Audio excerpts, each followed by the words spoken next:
1920 থেকে 22 সাল নাগাদ থমাস এইচ অ্যাটকিন্স নামক একজন ব্যক্তি একটা আমের বীজ বপন করেন।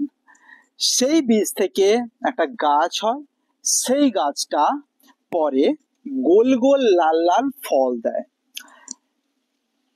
উনি যে বীজটা বপন করেছিলেন সেই বীজটা ছিল হেডেনের একটা ফল। হেডেন গাছ আপনারা জানেন, হেডেন একটা ভ্যারাইটি, তার একটা ফল। সেই ফলটা খেয়ে উনি বীজটা মাটিতে পুঁতেছিলেন, সেইখান থেকে গাছ হয়েছিল। সেই গাছটা পরে গোল গোল লাল লাল ফল ধারণ করে, যেরকমটা আপনারা দেখতে পাচ্ছেন।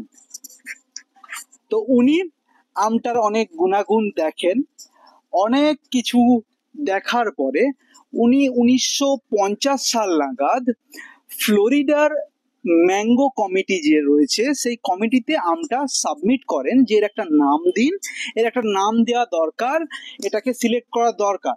কিন্তু যারা সিলেক্টর ছিলেন, যারা ওই কমিটিতে ছিলেন, ফ্লোরিডার ম্যাঙ্গো কমিটিতে, তারা কিন্তু বারবার এই আমটাকে রিজেক্ট করেন।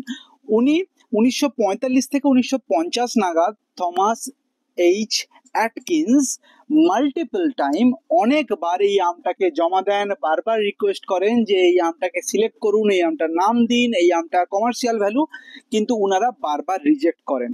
কেন রিজেক্ট করেন? কারণ আনরিমার্কেবল টেস্ট এবং ফাইবার যুক্ত পাল্পের জন্য। মানে কোনো ভালো টেস্ট নয়, মোটামুটি অ্যাভারেজ, খুব অ্যাভারেজ একটা টেস্ট এবং প্রচুর ফাইবার আছে, তাহলে কেন সিলেক্ট করবো এই আমটাকে? ওনারা বারবার রিজেক্ট করেন। এনিওয়ে, শেষ অবধি সিলেক্ট করা হয় এবং 1970 সাল নাগাদ পুরো আমেরিকার যত জায়গাতে আম চাষ হয় তার 90% এই আমটা চাষ হওয়া শুরু হয়।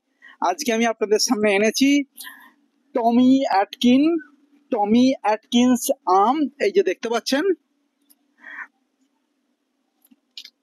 2005 সাল নাগাদ সারা পৃথিবীর, বিশেষ করে ইউরোপিয়ান কান্ট্রিগুলোতে টোটাল যত ভ্যারাইটির আম চাষ হয় তার 75 to 85% চাষ হয় টমি অ্যাটকিন্স।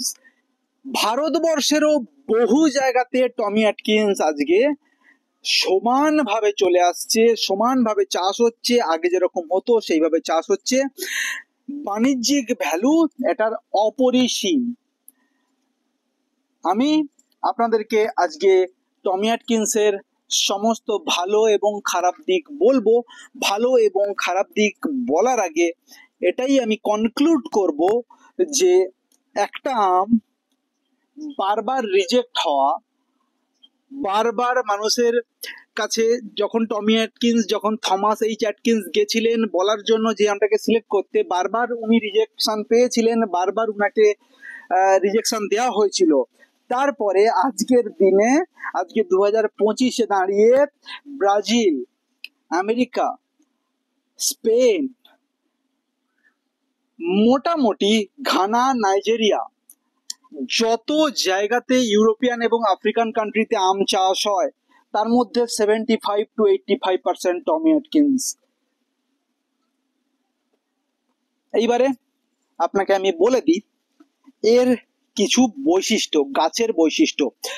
গাছের বৈশিষ্ট্য এর সবই 10 on 10, 10 on 10, high density, ultra high density compatible, semi vigorous to dwarf nature, true every year nature, true every year nature. প্রতি বছর সমানভাবে সমান তালে এ ফল দিতে সক্ষম, প্রতি বছর সমানভাবে সমান তালে ফল দিতে সক্ষম। ডিজিজ রেজিস্ট্যান্সি মারাত্মক রকম ভালো। আমার বাগানে আমি এই গাছে গামোসিস দেখিনি, অ্যানথ্রাকনোজ দেখিনি, জ্যান্থোমোনাস দেখিনি, ডাইব্যাক দেখিনি, উইল্টিং দেখিনি, ইভেন ম্যালফরমেশনও আমি এই গাছে দেখিনি। Growth tendency extremely good. প্রতি বছর 6 থেকে 7 বার ক্যানোপি জেনারেট করতে পারে এই গাছ। খুব সহজে সেভ দিতে পারবেন এই গাছকে, এবং মোটামুটি সমস্ত ক্লাইমেটিক কন্ডিশনে এ সমানভাবে একই কোয়ালিটির ফল দিতে সক্ষম। অ্যালুভিয়াল হোক, স্যান্ডি হোক, ক্লে সয়েল হোক, রেড সয়েল, ব্ল্যাক সয়েল, যে ক্যাটাগরির সয়েল হোক, সব সয়েলেই কিন্তু সমানভাবে এ ফল দিতে সক্ষম। হাজার হাজার আর্টিকেল এর সম্বন্ধে গুগলে রয়েছে। কি রিসার্চ হয়নি একে নিয়ে, সমস্ত রকম রিসার্চ হয়েছে। তো এর পারফেক্ট ফ্লাওয়ারের পরিমাণ 22 to 32%, যেটা অনেকটাই বেশি অর্কনীলাচল কেশরীর থেকে বা আমাদের মল্লিকার থেকে। এর ট্রু ফ্লাওয়ারিং বা পারফেক্ট ফ্লাওয়ারিং অনেকটাই বেশি।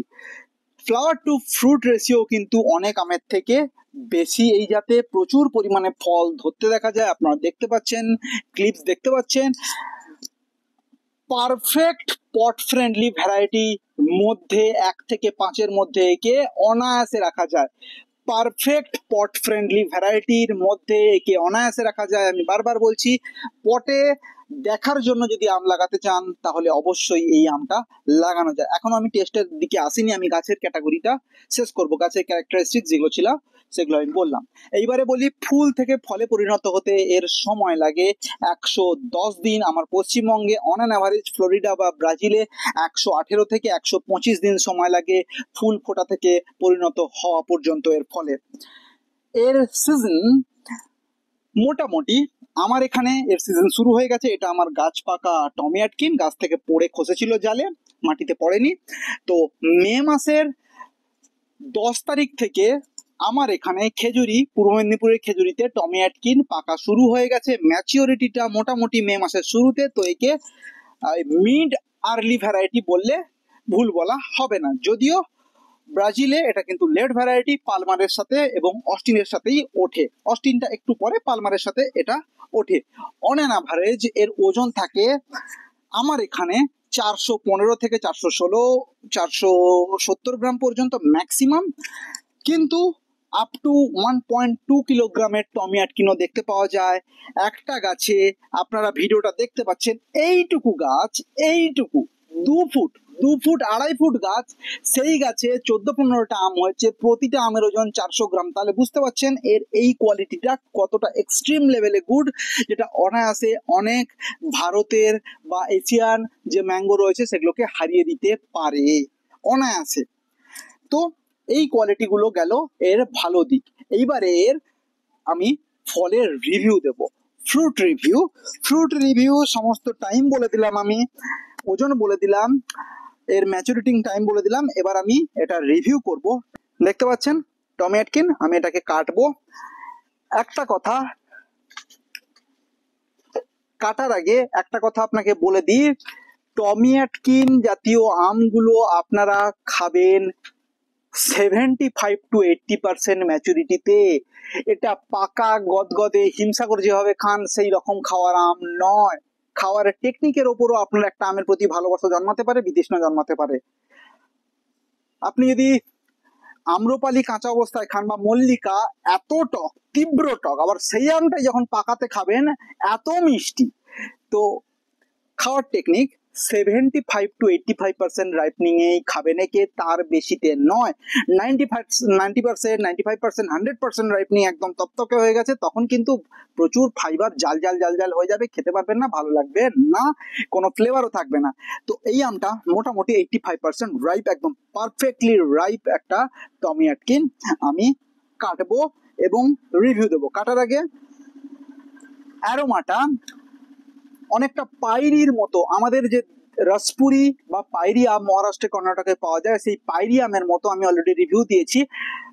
এর সাথে আপনারা তুলনা করতে পারেন ছাতিম ফুলের গন্ধের।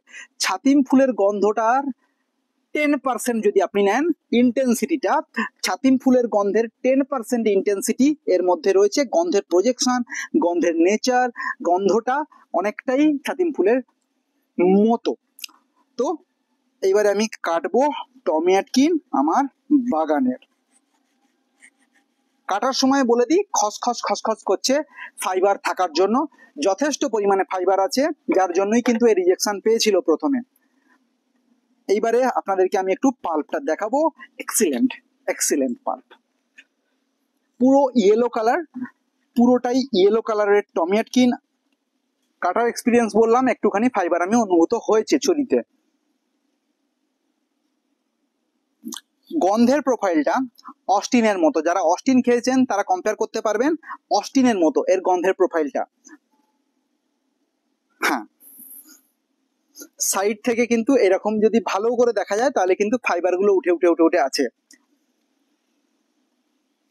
খুব মাইল্ড মাইল্ড টু মডারেট বলা যেতে পারে, খুব একটা স্ট্রং অ্যারোমা নয়, মাইল্ড টু মডারেট অ্যারোমা। আমি এটাকে কাটবো, কেটে টিএসএস দেখবো এবং খাবো।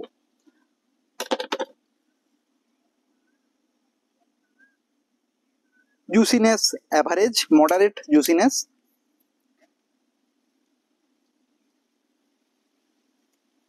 টিএসএস পাচ্ছি আমি 16 টিএসএস। এইবারে আপনাদেরকে একটু ফাইবার দেখাই, যেটার জন্য এটার বদনাম।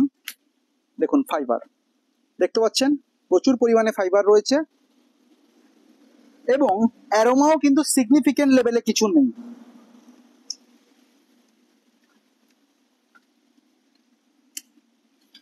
হোল্ড অন, বলছি।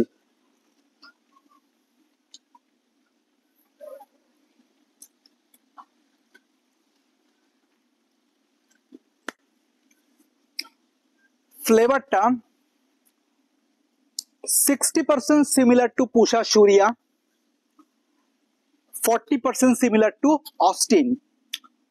অস্টিন এবং পুষা সুরিয়ার কম্বিনেশন, অস্টিন এবং পুষা সুরিয়ার কম্বিনেশন, কিন্তু ইন্টেন্সিটিটা অনেকটাই কম, অর্থাৎ সাটল, খুব একটা সাদা সিধা। পুষা সুরিয়ার গন্ধটা যেমন খুব তীব্র, খুব ফ্লোরাল একটা ভালো গন্ধ, অস্টিনেরও রয়েছে খুব ভালো গন্ধ। এটা দুটো মিক্স, কিন্তু কম মিক্স গন্ধ, কিন্তু ইন্টেন্সিটিটা কম, প্রজেকশনটা কম। জুসিনেস, এই যে আমার দাঁতে ফাইবার ঢুকে গেছে, তলার দাঁতে ফাইবার ঢুকে গেছে। জুসিনেস অ্যাভারেজ, অনেকটা পুষা সুরিয়ার মতো জুসিনেস, অ্যাভারেজ জুসিনেস রয়েছে এতে। আফটার টেস্ট এখন আমার মুখে কোনো সিগনিফিকেন্ট কিছু নেই, একটা আম খেয়েছি সেইটুকু ফিলিং রয়েছে, অনেকটা ফ্লোরাল টেস্ট রয়েছে পুষা সুরিয়ার মতো। গলার কাছটাতে আমি নাকের কাছে একটু অ্যারোমা পাচ্ছি, গলাতে টেস্টটা লাগছে, একটু একটু ফিল হচ্ছে, কিন্তু সুইটনেস খুব একটা বেশি নেই। তাই হয়তো অনেকে ডায়াবেটিক একটা ম্যাঙ্গো বলে চিহ্নিত করেন, যদিও সেটা একটু কন্ট্রোভার্সিয়াল আছে। যাই হোক, সেই নিয়ে অন্যদিন কথা বলবো, আমি নিজে ডাক্তার তো, ডায়াবেটিস নিয়ে অন্যদিন কথা হবে, আম এবং ডায়াবেটিস নিয়ে। কিন্তু এইটুকু বলা যেতে পারে যে যাদের ডায়াবেটিস আছে, যাদের সুগার আছে, তারা এই আমটা কিন্তু খেতে পারেন, কারণ এতে সুইটনেস, এই বললাম 15-16 সুইটনেস, এবং মুখেও খুব একটা বেশি ফিল হচ্ছে না। তো অ্যারোমা রয়েছে। পাল্পটা কিন্তু ফার্ম পাল্প, পাল্পের দিক থেকে কিন্তু খুব ভালো সুপিরিয়র। টেক্সচারটা মোটামুটি স্মুথ টু রাফ, রাফ কেন, ফাইবার থাকার জন্য একটু রাফ হয়ে যাচ্ছে, স্মুথ টু রাফ হয়ে যাচ্ছে। তো ওভারঅল যদি আমাকে একে স্কোর করতে বলা হয় তাহলে আমি একে করবো, আচ্ছা এটাতে B6 B9 ভিটামিন কিন্তু প্রচুর পরিমাণে রয়েছে, সি রয়েছে। তো যাই হোক, এবারে আমি স্কোর করব গাছের সমস্ত ক্যারেক্টারিস্টিক্স এর দিক থেকে 10 on 10, 10 on 10। খুব কম গাছ পাবে 10 on 10, এই গাছের ক্যারেক্টারিস্টিক্স এর দিক থেকে কিন্তু 10 on 10, একদম 10 on 10। ফলের ক্যারেক্টারের দিক থেকে একে অ্যারোমাতে আমি দেব 6, একে পাল্পের টেক্সচারের দিক থেকে আমি দেব 8, পাল্পে ওভারঅল কোয়ালিটি ফাইবার থাকার জন্য একটু হার্শ হচ্ছে, একটু খসখসে হয়ে যাচ্ছে, তার জন্য একে আমি দেব 4 থেকে 5, 5 ম্যাক্সিমাম। সুইটনেসের দিক থেকে একে আমি দেব 5 ম্যাক্সিমাম। আফটার টেস্টের দিক থেকে একে আমি দেব 5, সাটল টেস্ট। সুইট অ্যাসিড ব্যালেন্সের দিক থেকে একে আমি দেব, সুইট অ্যাসিড ব্যালেন্সে একে আমি 5 দিতে পারি, 5 থেকে 6 ম্যাক্সিমাম। ওভারঅল অর্গানোলেপটিক স্কোরিং যদি অ্যাপিয়ারেন্স এবং টেস্টের দিক থেকে বলা হয় তাহলে একে আমি 10-এ 5 থেকে 6 দিতে পারি, কিন্তু বিয়ারিং ক্যাপাসিটি, হ্যাবিট, ইজ রেজিস্ট্যান্সি, এগুলোর দিক থেকে 10 on 10 আমি একে অবশ্যই দেব। এই ছিল আপনাদের সামনে টমি অ্যাটকিন্সের রিভিউ। অনেকে টমি অ্যাটকিনসন বলেন, অ্যাটকিনসন নয়, টমি অ্যাটকিন্স। টমি অ্যাটকিন্স ফ্লোরিডার আম, ব্রাজিলে বিখ্যাত, সারা পৃথিবীতে বিখ্যাত। এইখানে একটা ছোট্ট জিনিস আমি অ্যাড করব। এই আমটার সম্বন্ধে অনেক কথা বললাম, এবং এই আমটার সম্বন্ধে একটা লাস্ট কথা বলবো, যে এই আমটাই প্রমাণ করে যে আম সারা পৃথিবী জুড়ে চলে, যে আম ইউরোপিয়ান কান্ট্রিতে সবচেয়ে বেশি চাষ হয়, সেই আম কিন্তু টেবিল পারপাসের জন্য ভালো নয়, কমার্শিয়ালাইজেশনের জন্য ভালো। অর্থাৎ আপনি নিজে ঘরে লাগিয়ে খাবেন খুব সুস্বাদু আম নয়। আমি টিজেসির ক্ষেত্রেও সেম বলেছিলাম, একই কথা আবারও বলছি, যে কমার্শিয়ালি চাষ হয়, মানে অনেক নার্সারি ম্যান বলে দেখি, দেখুন ওই দেশে কমার্শিয়ালি চাষ হয়। কমার্শিয়ালি চাষ হয়, অবশ্যই কমার্শিয়ালি চাষ হয়, কিন্তু কমার্শিয়ালি চাষ হয় মানেই যে ভালো আম বা আপনার মুখে ভাল লাগবে সেটা নয়। অনেক মানুষ আম 70% রাইপনিং এ খায়, অনেক মানুষ আমের স্মুদি বানিয়ে খায়, আইসক্রিম বানিয়ে খায়, প্রসেসিং করে খায়, টেবিল পারপাসে খায় না। বা অনেক মানুষ প্রচুর মিষ্টি আম পছন্দ করে না, তাদের জন্য ঠিক আছে। আপনি ওয়েস্ট বেঙ্গলে থাকেন, বাংলাদেশে থাকেন বা ইন্ডিয়ায় থাকেন, আপনার এই আম টেস্টের দিক থেকে খুব একটা ভালো লাগবে না। তার কারণ প্রথম শর্ত আপনি যেটা দেবেন সেটা হচ্ছে মিষ্টি কেমন, সেই শর্তেই হেরে যাবে। মিষ্টি কিন্তু কম, 15-16 অ্যাভারেজ টিএসএস এর পাওয়া যায়। তাই কমার্শিয়ালি কোনো একটা আম সারা পৃথিবী জুড়ে চাষ হচ্ছে মানেই সেই আমটা আপনি বাড়িতে একটা লাগাবেন, সেটা খেতে যথেষ্ট ভালো হবে, সেটা কিন্তু একদমই নয়। আবারও বলছি, কমার্শিয়াল চাষ মানে নিজের জন্য নয়, কমার্শিয়াল চাষ মানে অন্যের জন্য আপনি চাষ করছেন, সেটাই হচ্ছে কমার্শিয়াল চাষ। ভালো থাকবেন, খুব তাড়াতাড়ি দেখা হবে আরো একটা আম নিয়ে। এই ছিল টমি অ্যাটকিন্সের ইন্সপায়ারিং কাহিনী।